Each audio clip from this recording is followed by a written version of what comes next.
introduction, and I'd like to thank the organizing committee, especially Dr. Banshi Sabu and Shashank Joshi for the kind invitation. And I'm very glad, and it's very privileged to join the Diabetes India World Congress again, and I hope to see you again face-to-face pretty soon.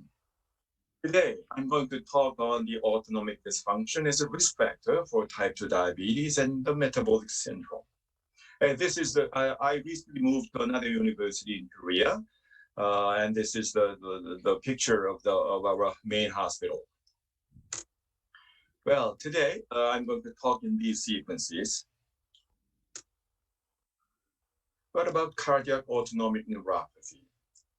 Well, as you are well aware, autonomic neuropathy, especially cardiac autonomic neuropathy, is one of the well-known chronic complications of diabetes, and is defined as the impairment of cardiovascular autonomic control in patients with established diabetes, after excluding other causes by the consensus panel.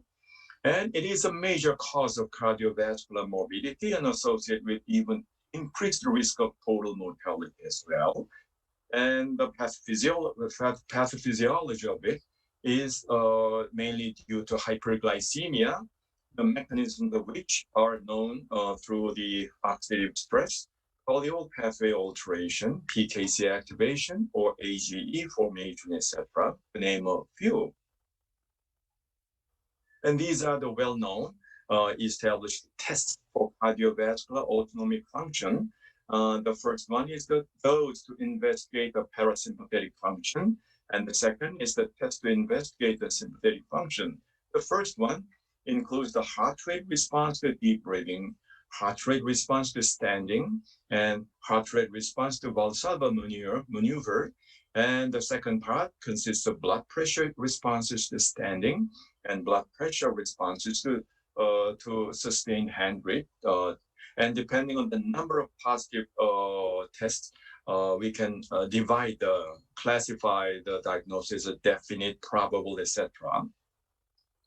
But besides these, there are some more subtle technologies to measure autonomic function in vivo, such as spectral analysis from heart rate variability, or heart rate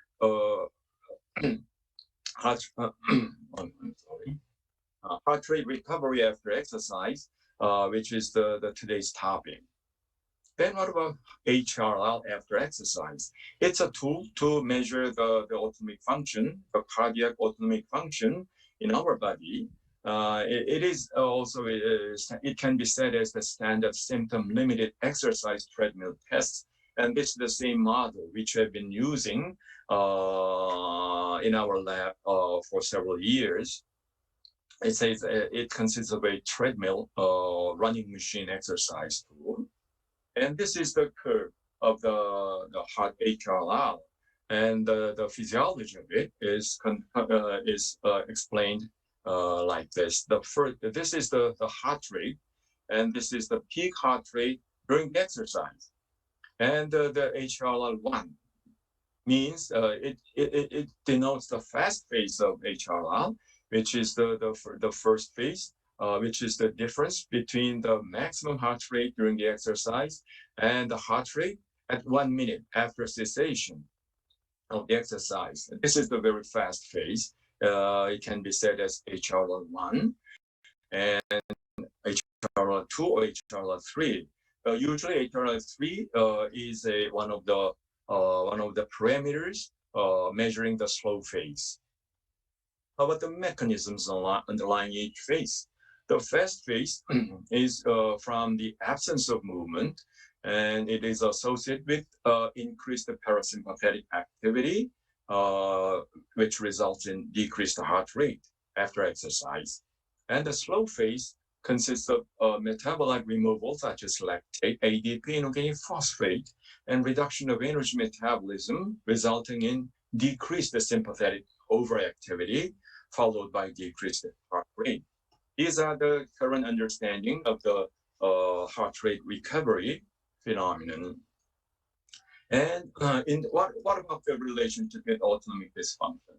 It is already established that autonomic nervous system are known to play a major role in heart rate recovery after exercise. I think everybody can agree with this.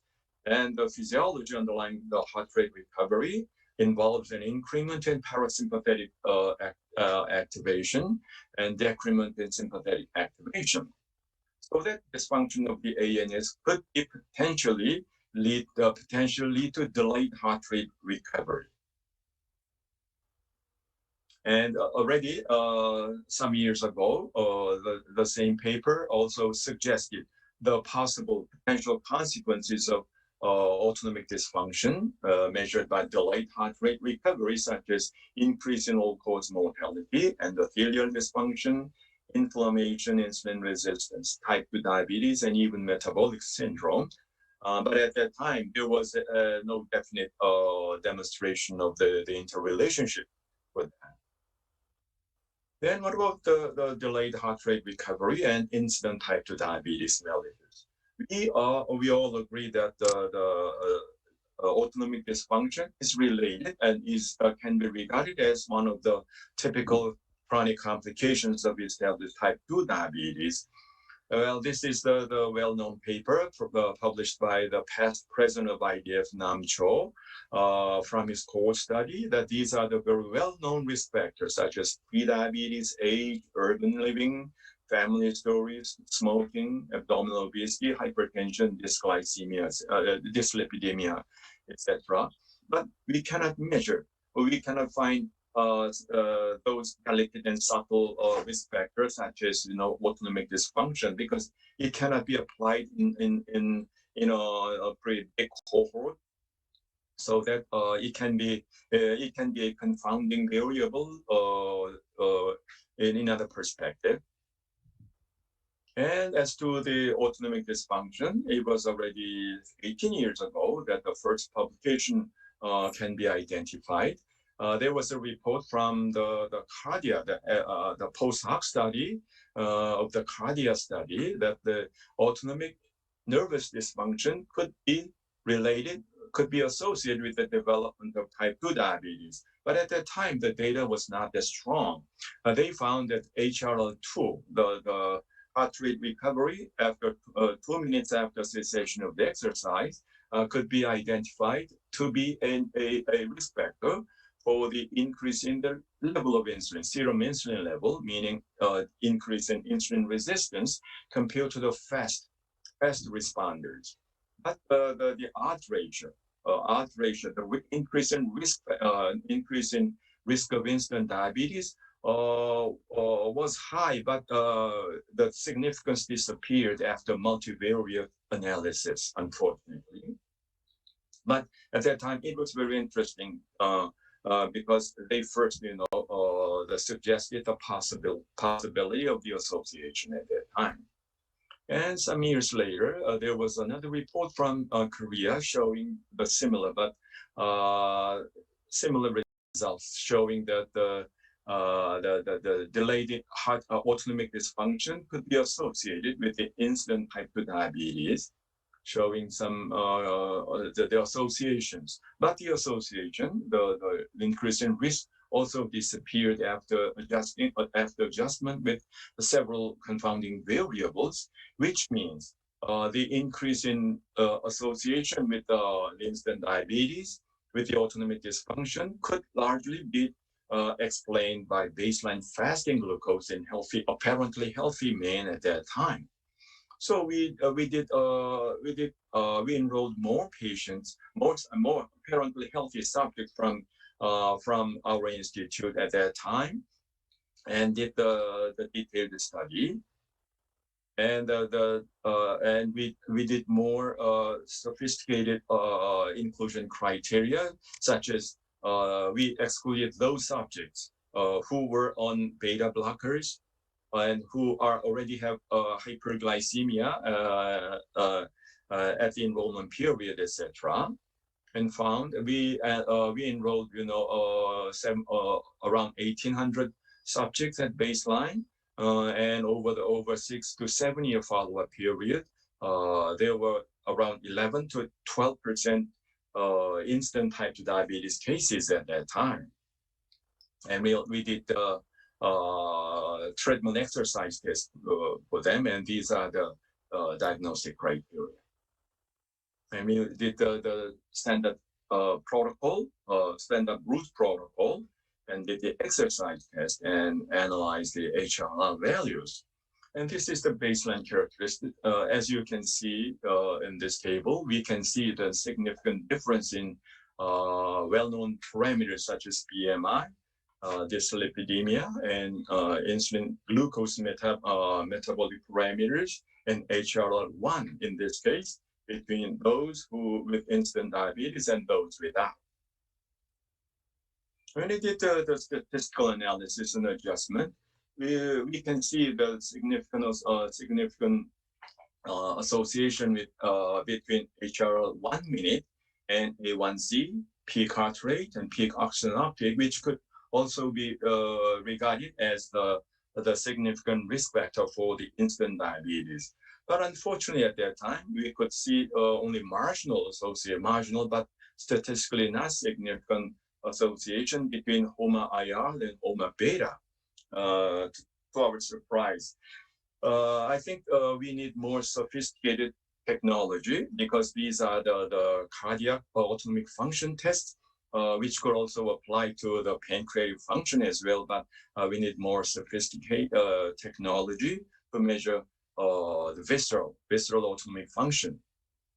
But at the same time, when it did the diverse adjustment, the significant association between the autonomic dysfunction and instant diabetes still persists, statistically significant, as you can see here.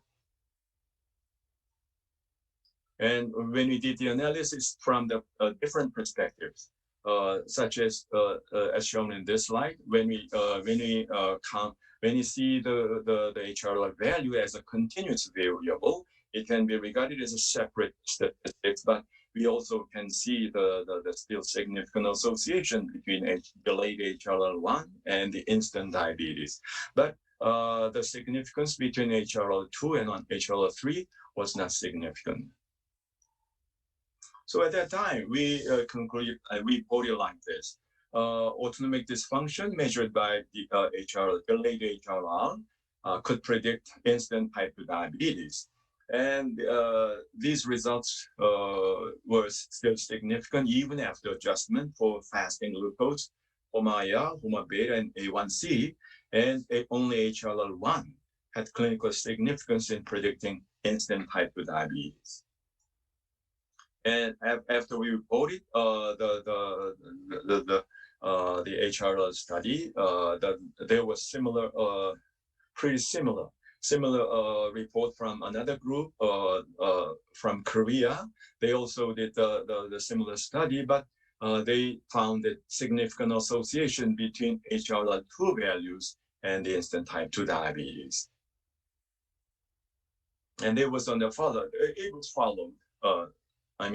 There was a systematic review or meta-analysis from Chinese group showing our manuscript was also included in their analysis, and they also found a significant association between the autonomic dysfunction measured by HRL and the risk of instant type 2 diabetes. And they also suggested that autonomic neuropathy could be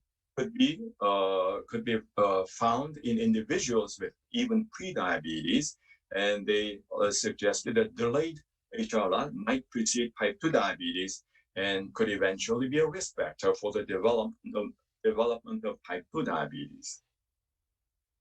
And then what about the relationship with the metabolic syndrome?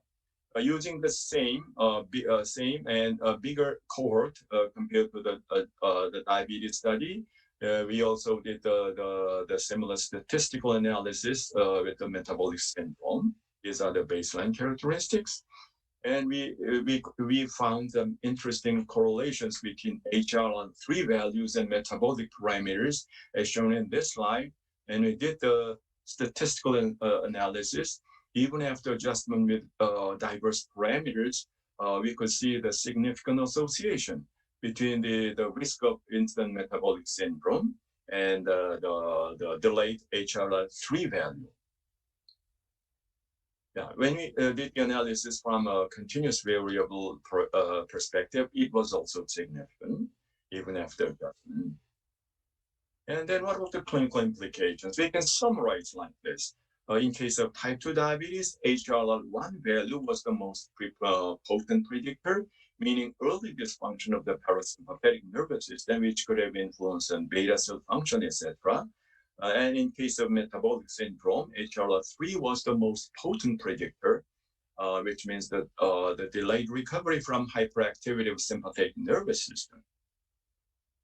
And the clinical implications can be summarized like this. We'd like to suggest that the autonomic dysfunction are often neglected in clinical practice and even prevention trials. And our study calls attention to the importance of the autonomic dysfunction as a risk factor for type 2 diabetes and or metabolic syndrome. And what about the relationship between autonomic nervous system and inflammation? We can say that the diabetes, metabolic syndrome, and atherosclerosis could be regarded as a chronic, low-grade chronic inflammation. And from as summarized by Ellen Vinik, as in this cartoon, there are many ways of interrelationship between autonomic nervous system and inflammation, and autonomic modulation of inflammation can be achieved by altering sympathetic and parasympathetic balance, such as through vagus nerve, etc. So we need more interesting studies on this relationship. And this is my summary and conclusion. Autonomic dysfunction could predict incident type 2 diabetes and metabolic syndrome, and HRL1 had clinical significance in predicting incident type 2 diabetes, and HRL3 had clinical significance in predicting incident metabolic syndrome, at least in our cohort.